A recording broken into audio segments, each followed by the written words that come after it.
Good afternoon, everybody. This is Steve Fletcher with a Trumpet for My People. Today is Monday, April 26th, 2021. Yesterday, I shared a message with you about our escape before May Day, connecting us with rapture on second Passover between April 26th and April 30th. It's a very important detail that connects with this that I did not share yesterday. I did not know yesterday, and I did some studying today and found a very significant detail that connects us with April 30th and May 1st. This has to do with the reign of the Antichrist for 42 months and the coming of the two witnesses who will prophesy for 1260 days.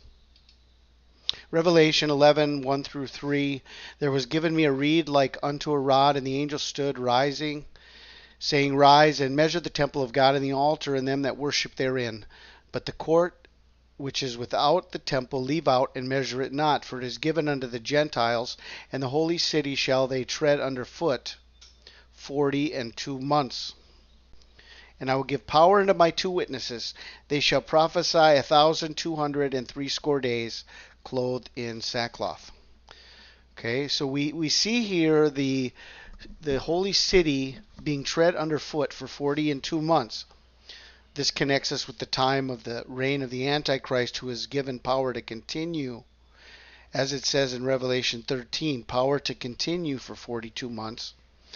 And power unto my two witnesses, who shall prophesy 1,260 days, 1260 days.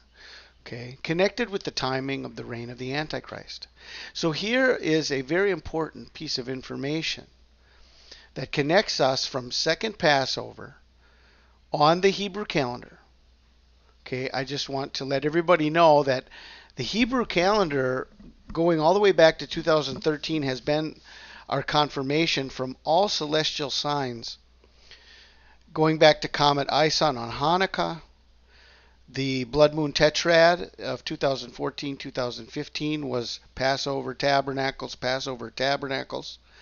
The middle eclipse in between that tetrad was the Hebrew New Year, Nisan 1, which was March 20th, 2015. Then we have the Revelation 12 sign. That was on the Feast of Trumpets.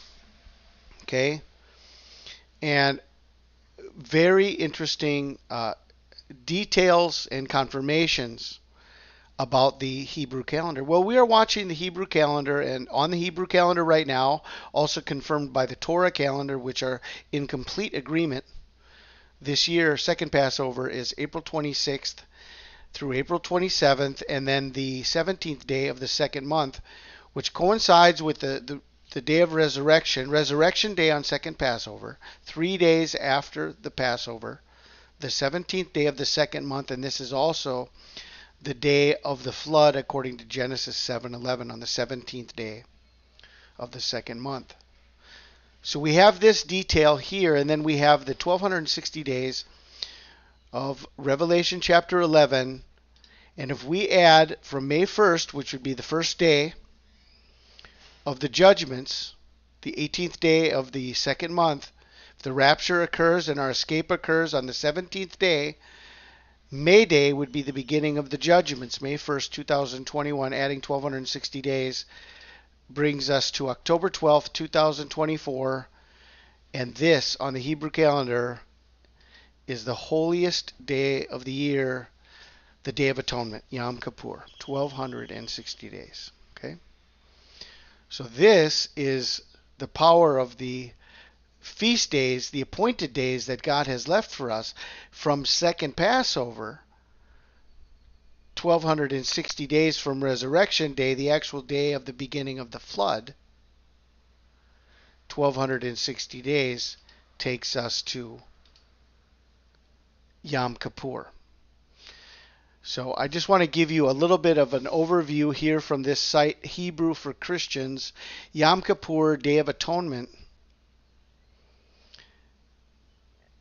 Yom Kippur, or the Day of Atonement, is the holiest day of the Jewish year and provides prophetic insight regarding the second coming of the Messiah, the restoration of national Israel, and the final judgment of the world. It is also a day that reveals the high priestly work of Yeshua as our Kohen Gadol, or high priest, after the order of Melchizedek. The term Yom Kippur is actually written in the plural in the Torah, Yom HaKippurim, perhaps because the purification process cleansed from a multitude of transgressions, iniquities, and sins. However, the name also alludes to the two great atonements given by the Lord, the first for those among the nations who turned to Yeshua for cleansing and forgiveness, and the second for the purification of ethnic Israel during Yom Adonai, the great day of the Lord at the end of days.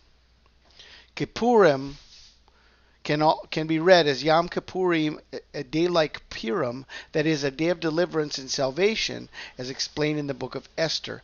Thus, the day on which Yeshua sacrificed himself on the cross is the greatest Purim of all, since through him we are eternally delivered from the hands of our enemies.